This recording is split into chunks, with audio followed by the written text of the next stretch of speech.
Ladies and gentlemen, the fall 2025 anime season is right around the corner, and I, like many other people, am gladly accepting it because summer was insane. I need a period to rest. But that's not to say there's nothing special in fall. As per usual, I went through the entire list, looked at what's being worked on, looked who's working on them, and compiled a list of my top 10 most anticipated shows of the coming season. We had the return of the Horse Girls. Aheron-san's daughter went to school. Wife. Sung Jin-woo decides to join dancing. Thick girls deserve love too. His superpower is becoming a naked Santa Claus. We're getting a new Yuri where there's literally eating happening. Dumped by the prince, she beats the shit out of everyone. AI waifus are getting super real and super horny. Just make sure to charge them properly, okay? This brat vampire has one job and she sucks at it. Make sure to brush your little sister's teeth properly after she eats. Oh my gosh, this is like Monogatari series all over again. Cute girls doing cute things after everyone's dead. Oh, Blue Box is back. Wait, it's a furry show. We're getting an adaptation of one of the longest titles for a light novel ever. Backstabbed in a backwater dungeon. My trusted companions tried to kill me, but thanks to the gift of an unlimited gacha, I got level 999 friends, and I'm out for revenge on my former party members and the world. We're getting another season of Deku crying and wanting to hug Shigaraki. Oh, and her butt too. My Daughteru is a killer robot. This massage therapy anime is 100% pure and innocent. More Anya shock faces. And Shampoo is best girl. Fight me. Joke real aside, let's dive into my top most anticipated shows of the fall 2025 anime season, kicking things off with the returning series. Yes, I am extremely excited for the return of To Your Eternity. Now, there was quite a bit of the second season that I wasn't too happy about, but I did start falling back in love with it. I think the later part of the series was absolutely phenomenal, and so I'm eagerly anticipating what's coming up. I've actually read the manga up into season 2, so a lot of season 3 is going to be completely new to me, and I'm actually really excited for it. Rom 1/2, yes, I actually really love the new remake of it. Yes, it sucks that it has less of the and all that kind of stuff, but at the same time, the art style change and the being more true to the manga itself has been fantastic. And yes, we just got the appearance of Shampoo, which like I said, best girl, and so I'm excited to see more of my Shampoo. Musume Cinderella Grey Part 2. Yes, I'm extremely excited for the series to come back. I actually really love Okiri Cap, and I didn't think I was actually going to like her at all, but I did fall in love with her, and so I'm excited to see what comes up next for her story. One Punch Man Season 3. Yes, I'll be watching that train wreck. I have no hate to the staffers. I know they're doing whatever they can for what they're given. But I just know the producers don't really care about this series, so I'm at least giving some hope that it'll at least be entertaining, but we'll see. Spy Family Season 3, yes, I'll be watching it. I have no expectations for it. For those who don't know, this series is pretty much, it's lost a lot of flavor for me. I just feel like at some point the comedy just stopped working for me. At least I'll get cute Anya moments, and if I can get at least that, I'll be happy. I might watch a little bit of Let This Grieving Soul Retire Part 2. Another one that, like, the second half just wasn't working for me, but maybe this next arc will kind of re-spark it for me. We'll see. But that's all the returning shows. I think people know if they're going to be watching them or not. They're invested or whatever. Let's get into the new series. I've compiled a list of my top 10 most anticipated shows in no particular order, so let's just jump right into it. Kicking things off with Tatsuki Fujimoto, 17 to 26. I'm sorry, if you watch the PV for this show and you're not immediately like, WTF, I'm locked in, please give this to me now, you're crazy. Of course, yes, by the title you can probably guess, this is a collection of different works of Tatsuki Fujimoto. And it's like 8 different stories that are all kind of one-shots that he did that they're going to be animated from different studios. You have studios like PA Works, you have 100 Studio, you have Studio Kafka, you have Track, you have Graph 77. It's just a whole bunch of different studios, different directors and whatnot working on it, all just making their own take on each of these different stories that he's done. But yeah, like I said before, just the PV alone, I'm like, holy crap, what are all these stories? You got a guy over here getting his face blown off by a shoddy. You have this crazy demon girl over here that just ate something and the guy's brushing his teeth like Monogatari series. You got a psycho assassin chick over here. You have Look Back Sisters. Like, there's just a whole bunch of different crazy stories. The music is fantastic and it just looks bizarre and at the same time absolutely gorgeous. I cannot wait for this series to come out, and I am excited to see what else can come from this guy's brain. Like, again, this is the guy behind Chainsaw Man, and Look Back, he just got a very creative mind to himself that really kind of just thinks outside the box in a lot of cases. So I'm looking forward to that. Cannot wait. Moving on to the next one. Anime of the season right here. I'm already calling it. I'm half joking, but I'm extremely excited for it. Yes, Vampire-chans can't suck properly. This series looks absolutely cute, and I cannot wait for it. The synopsis is Luna is a dark and mysterious vampire, or so she'd like her new classmates to believe. The truth is, while she might be one of the not-so-mythical bloodsuckers, she doesn't really live up to the hype. She's short and clumsy, and she can't even suck blood properly. So when her classmate Tatsuda discovers her little drinking problem, he can't help but lend a hand. Can he nurse Luna from the small, timid animal that she is into a fearsome creature of the night? I have to admit, I have a massive love for vampire girls, and this one just seems to hit all the notes. She has such the brattiest looking face. She very much so looks like in the art style of something like a Blue Archive character. She's got that cute scrunchiness to her. I love whenever she goes into blood-sucking mode, she becomes a little chibi thing that's a little gremlin that just wants to suck, blood in horrible ways. It just looks really, really cute. Kind of reminds me like a mixture between something like Interview with Monster Girls and Chibi Vampire Karen. Like something like that. Just like a mixture of the two of them. But anyways, looks super cute. Cannot wait for it. For our next one, this one is like, I don't know. I don't know. It looks good, but I don't know. This monster wants to eat me. The synopsis is, I've come to eat you. So softly utters the mermaid Shiori as she emerges from the sea and takes high school girl Hinako by the hand. Hinako lives alone in a town by the sea and possesses an unusually delicious body that is irresistible to nearby monsters. To ensure that she matures to the best condition, Shiori seeks to protect Hinako, also that someday she can devour every piece of her. What will become of Hinako's feelings as this looming unjust death closes in on her? I don't know. It's got romance in the genre, but I'm just getting this weird sense of like a twisted love concept here. My assumption is that the mermaid is wanting to eat her, but she has to wait till her body matures to a certain point so that she can get the most taste out of her, whatever. But at some point, it's probably going to fall in love with her, and at the same time is going to be protecting her from different things. The crazy thing is that it's got psychological in the tag, and the PV gives me the same sense of like a lot of dark stuff happening. I'm assuming in some cases having girls that she thinks that she's friends with suddenly revealing they're actually monsters, and this mermaid's going to kill them. Stuff like that is what I'm getting a feeling from the PV. And if it can get some dark, twisted stuff like that, I'm totally on board.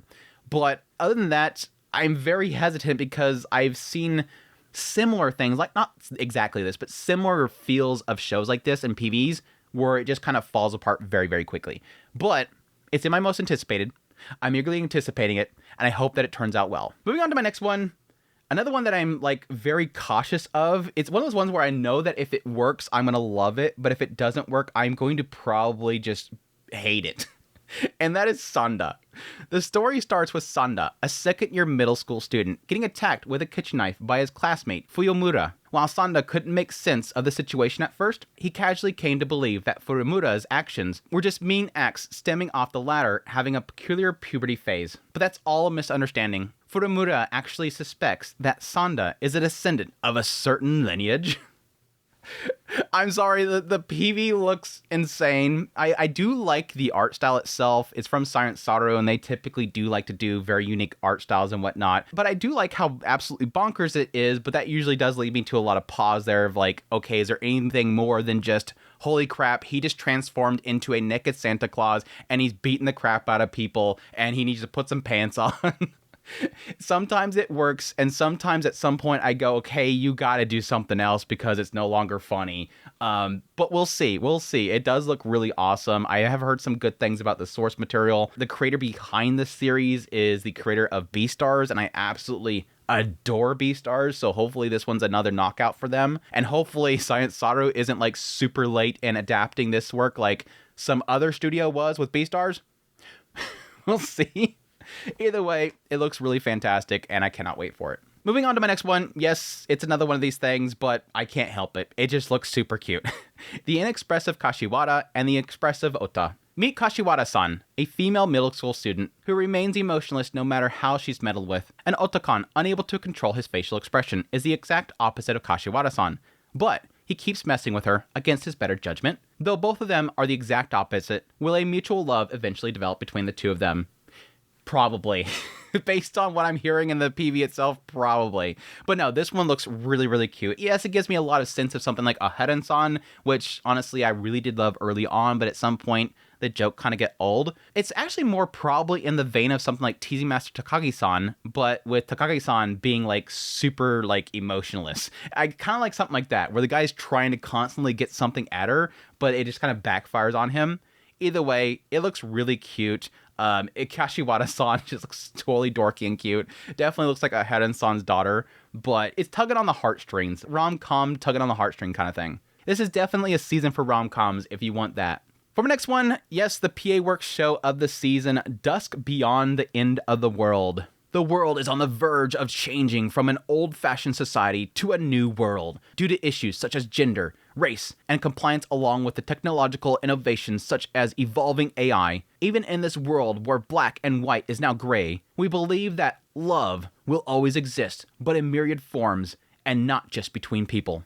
This includes love between human and robot, and its unique expressions. The beauty of these emotions will be shown sometimes beautifully, sometimes brutally, and sometimes comically. How long can this love last? When a robot outlives its human partner, can their love hope to endure? I have to say, I am very hit and miss on PA Works anymore, but this one just looks like it's hitting all the notes. Yes, it's robot waifu. It's got like this super strong robot waifu kind of thing. In the PV itself, it's like this guy runs into some random girl, and she's a robot, and she's like badly wanting to marry this guy.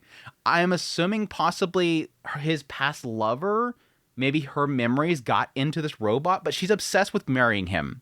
And she's massively OP. She does the wall slam and literally destroys the wall behind him. She's busting out this massive gun and blasting the hell out of people. It looks like it's going to possibly be kind of violent at times. It looks like it's got a mixture of a whole lot of stuff here. The director and series composition writer worked on Planetarian and some of the JoJo's Bizarre Adventures, so it looks like a decent director and scriptwriter here, but either way, like I said before, PA Works typically likes to bring in different creators and let them do what they want to do, and hopefully this guy has something that brand they want to create that's going to be interesting, but we'll see. If anything, like PA Works does, it'll at least look good. Keeping on the robot waifu themes, sort of, we have Mechanical Mary. Mary, a former legendary martial artist, now conceals her identity as a human and starts working as a robot in the mansion of Arthur, heir to the conglomerate that despises humans. Her human identity must remain hidden, because one slip up and she's dead. Her naturally emotionless demeanor helps her maintain her robot disguise and flawlessly perform her duties, all while struggling to protect Arthur from assassins sent to take his life. She lives each day on the edge with her heart racing because Arthur is head over heels for Mary, and her human identity is nearly exposed. A maid pretending to be a robot, a young heir who hates humans. Get ready for a heartwarming comedy that makes you laugh and cry. What began as a lie between master and maid blossoms into a love neither of them saw coming. I'm just kind of curious how long they're going to play out the joke. You assume that they're probably going to keep the idea that she's actually human under wraps for a long time because that's sort of the opening joke and they want to keep going with that joke. But I'm kind of curious if they might actually reveal the fact that she's actually human early on. Again, he doesn't like humans. She's playing as a robot to stay at his side, but he likes his robot girls. This girl likes his robot girls. It does open the door to a lot of like very inappropriate thought processes here, but we'll see. We'll see. I do like the fact that in the PV, he literally shoves a AA battery into her mouth to recharge her. It's just like she has to act like she's actually charging. It looks dorky. Although, again, another one that I'm hoping will not get repetitive. But as per usual, we'll see. For the next one, I didn't even know this was going to be fall until here recently. But yes, touring after the apocalypse. All alone after the end of days, two girls bike through the empty ruins of Japan, and they're not about to let the collapse of civilization get in the way of sightseeing. Even when the world ends, their journey goes on. This one I'm extremely excited for. I love the concept of exploring the ruins after apocalypses, or at least the idea of ruin exploration. Yes, not all anime has really worked for me in this scenario, but I love it when I do get it because I love that idea of seeing society as it once was and sort of seeing some sort of beauty come out of that destruction. That stuff I just absolutely eat up. So I'm really hoping this one kind of nails that whole aesthetic there and that feel. At the same time, having this kind of very cutesy style to it. For some reason, it very much so reminds me of Nanan Biyori.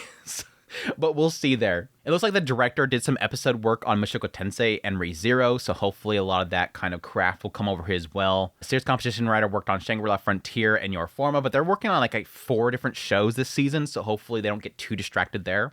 But either way, I am excited for this one. Cannot wait. For my next one, this one's a wild card. This is an absolute wild card. I hope this one actually turns out good. Gnosia. The Gnosia lie. Pretending to be human, though getting close trick and deceive, and they'll eliminate one victim at a time. The crew of the drifting spaceship facing off against a mysterious and deadly threat known as Gnosia, and having no idea who amongst them is the enemy, formulate a desperate plan for survival. The most suspicious amongst them will be put into a cold sleep one by one in an effort to rid the ship of Gnosia. Yes, I know a lot of people are probably thinking immediately, oh my gosh, it's Among Us the anime, and that's probably what this was actually inspired by, but I get a sense of something like They Were 11. I really loved They Were 11 when I was very young. I watched that movie and I thought it was absolutely fantastic. I'm hoping something similar to that, something that will really nail that and really kind of take off with it. The one thing that I will give credit for already seeing in the PV is the art style is really nice.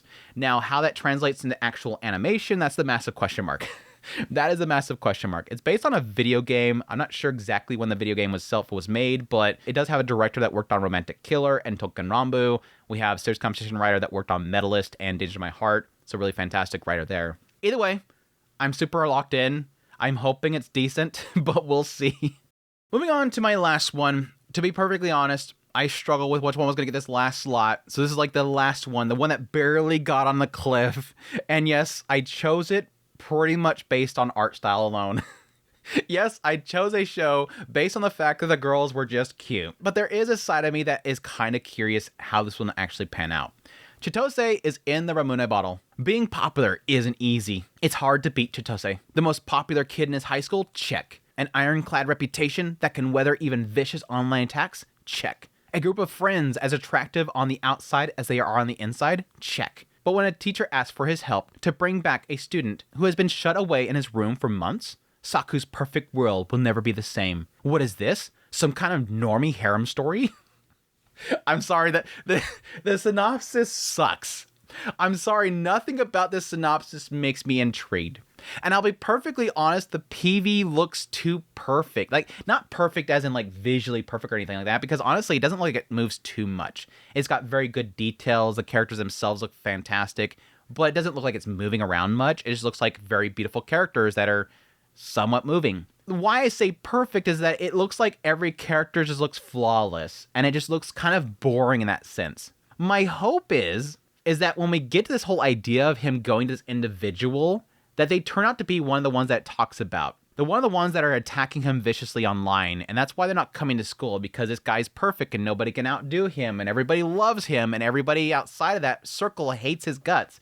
And it's probably one of those people. What I'm hoping is going to happen here, this is my hope, is because there's so much emphasis on the synopsis of how perfect he is, that sounds very boring. So my hope is that it just shatters. I want something to absolutely break the synopsis and really mess with this guy. I doubt it because, again, bunch of cute girls in the PV that all look like they love the hell out of this guy, but I'm hoping something breaks. And that's the only way this is going to be somewhat interesting. But for now, the synopsis sucks. It's like one of those moments where like the synopsis does not interest me at all, but we'll see. And I think that's partly why I put it in my list, is I want to see if it'll do that. That's what makes me anticipate it. Beyond that, my honorable mentions, my Awkward Senpai, my gosh, this lady looks super freaking cute, and I hope that the comedy at least holds up and it's not just a repetitive joke of her being flustered over and over again. But again, she's hot, so at least we have that. I'm also looking forward to Don't Touch Kotesashi. It's pretty much the ecchi show of the season. Looks like it's going to be just completely no apologies. This is just dumb ecchi stuff where guy is apparently a massage therapist and he goes to work for all these girls and they don't want him to touch him. Some want him to touch them. Some don't want them to touch them. You have all the different types. Sundere doesn't want to touch them. You have the flirty girl who wants to be touched, but then when she gets touched, she's probably flustered. You have the older one that probably likes to drink a lot that wants him to touch her all the time. It's that kind of stupid stuff. So we'll see. SI-VIS, The Sound of Heroes. I hope this is good. The writer is the creator of Saikano, and I love Saikano, but nothing about this PV has my interest whatsoever. And nothing in the PV has my interest whatsoever. It's just like vocal performances and some mysterious threat destroying the world. The PV does not say watch this at all. The only thing that tells me to watch this is the writer. So hopefully there's like a rug pull at some point. It's super interesting, but we'll see. And the last one I'll mention is Alma Wants to Be Family. This was actually in my top 10 list, but Chitose knocked it down. I am excited for it. It looks super cute. The idea of like this robot girl, man, a season of robots, right? I almost had 3 shows of robots in my list. It's the season of robot waifus. This is not a waifu, this is a Dotaru. But basically the idea here is a robot Dotaru that is super combat ready, and she wants to have a family. So these two scientists above her basically make them into the daughter. It's super cute. It's super cute. Again, into the one where I'm hoping at least it has some legs to it. And that's it. That is my list of the most anticipated shows of the fall 2025 anime season. We got through it. I hope you guys found something interesting in this list. That's always what my goal is for the list, is to kind of go, not, hey, you should be excited for these and not what you're excited for. It's really to say, hey, if you haven't seen this yet, does it sound cool? Go check it out. So I hope you guys found at least some shows to put in your list, but I hope you guys enjoyed this list as always. Hope you found it informative. Hope you found it entertaining. If you did, hit the like button down below, and make sure to stick around as I'll be doing first impressions of all these shows and more. If you like this content and you want to support channel more, become a member of the channel. Until next time, y'all take care.